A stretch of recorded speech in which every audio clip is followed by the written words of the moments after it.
In the tradition of Malcolm X, peace be unto you. We have a political problem, a big political problem, in what remains of what we once called the African American community, and I'm talking nationwide. If you pay close attention to the most recent election between Trump and Harris, you will have no doubt noticed voting patterns and the array of mentalities by gender, by income, and by education. I want to speak to you about the black female bourgeoisie voting pattern. What I observed, and maybe what you observed, is that black educated bourgeois women have become a fundamental political liability to African American political unity and the black family. Now, why is that? Let me just enumerate some reasons for that in answer to the question. Their voting patterns exhibit impulsive and irrational choices across the board, whether it be Democratic or Republican. Their voting oftentimes is motivated by sexual attraction. I mean, instinctual sexual attraction, as Sigmund Freud would have defined it. That was made clearly in the two elections of Barack Obama to the presidency, a presidency which did nothing for the black community but serve as a color symbol of no substance. It's like buying a sandwich that had no meat in it, or opening up a peanut and having two shells but no nuts in the shells. Or their voting has been motivated solely by gender identity, not qualification. Not qualification for the political job. For example, black women ran fanatically behind Hillary Clinton's bid for the presidency because she was a female. They did not do due diligence in their research about her character, about the decisions she made in the State Department under Barack Obama, and the bombing to literal dirt of the whole nation of Libya, and not having any concern for the deaths that she caused.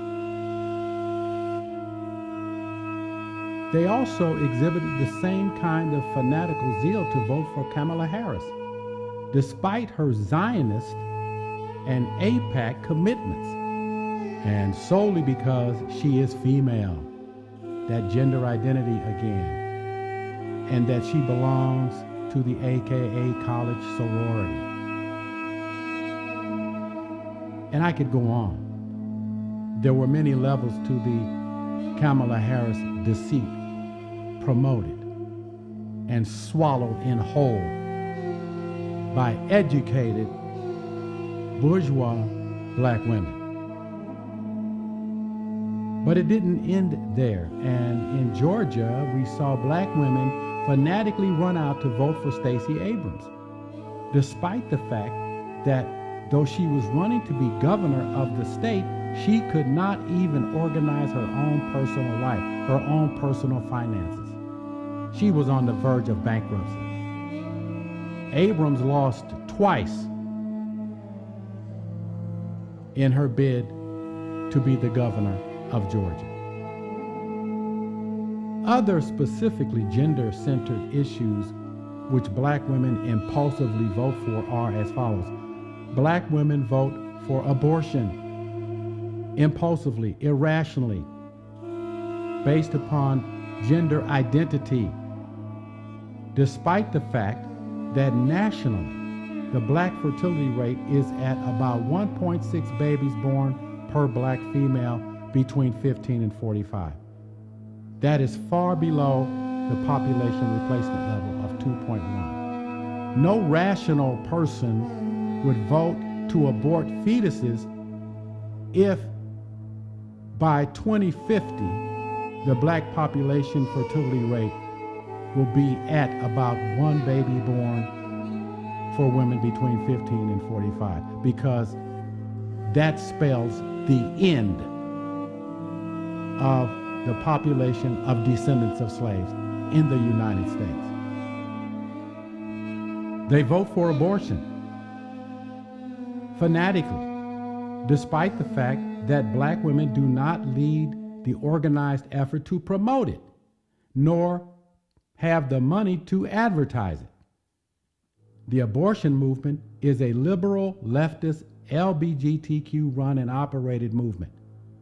The only role that black women have played in it is to serve as talking heads on mainstream media to support aborting black fetuses. They never have a black woman promoting abortion with video of white babies seeing the gynecologist to have an abortion. Never. It's always a black woman who's in the office with the gynecologist to get the abortion. I hope you've noticed that. Here's another problem. They do not support the reparations movement because bourgeois black female servants of the ruling elite are against reparations.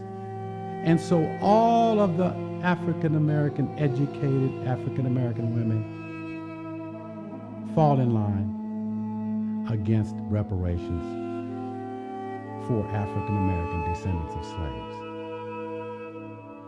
Now understand, there's not that many per capita educated black women, but they do get magnified in the media.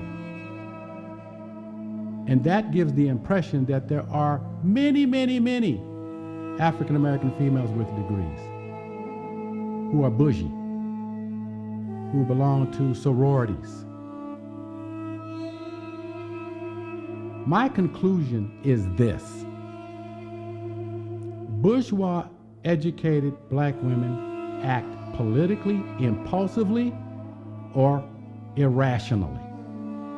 They have become a political wrecking ball against what remains of a declining population of black people in the United States.